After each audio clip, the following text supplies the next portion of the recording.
Toujours engagés dans la défense de l'intégrité du territoire national, dans la protection des personnes et de leurs biens, les forces armées maliennes continuent de faire des exploits dans la guerre engagée contre les ennemis de la nation malienne, ainsi que la quête et le maintien de sa souveraineté. Force est de constater que depuis le début de cette guerre contre les groupes armés terroristes et les rebelles séparatistes, nos braves FAMA infligent de lourdes pertes aux ennemis. Cette armée a besoin du soutien du peuple malien. C'est dans cette optique que nous sommes allés à la rencontre du collectif pour la défense des militaires CDM, très engagé dans la défense des FAMA. Quand vous parlez du CDM, collectif pour la défense des militaires, CDM en abrégé, vous parlez déjà du soutien indéfectible aux forces armées de défense et de sécurité. Parce que pour nous, c'est notre mission régalienne de défendre nos forces armées de défense et de sécurité. Malgré l'exploit de nos forces armées maliennes, certaines personnes de mauvaise volonté mènent des campagnes de dénigrement et de désinformation contre l'armée malienne. Le CDM indique qu'il mettra tout en œuvre pour soutenir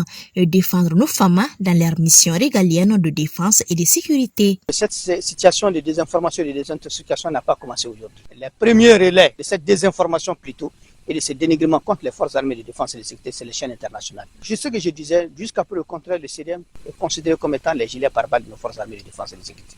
Que ce soit une chaîne, que ce soit une nation, que ce soit une république, que ce soit un État, et quel que soit même un individu ordinaire, s'il se met contre les forces armées de défense et de sécurité, le CDM n'arrêtera pas de réagir et de la plus bonne manière et de la promptitude, avec la plus grande promptitude également. Les renseignements sont très importants dans la lutte contre le terrorisme.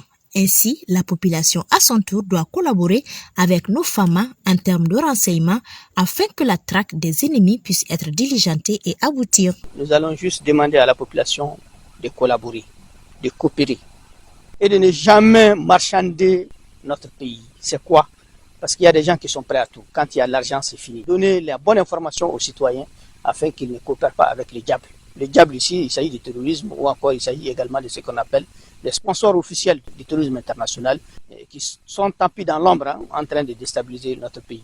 Première collaboration, ce que nous appelons, nous pouvons demander à la population, c'est de coopérer à travers des informations fiables et d'abandonner carrément toutes sortes d'informations, de désinformations également. Et attention également à l'amalgame aussi. Et ensuite, demander également à la population que chacun se considère comme étant un soldat. Notons bien que nos FAMA reçoivent d'autres formes de soutien de la part des citoyens. Certains fonds de donation de sang afin d'exprimer leur soutien et accompagnement sans faille à notre armée qui brave le froid et la chaleur pour notre sécurisation et la défense de notre patrie.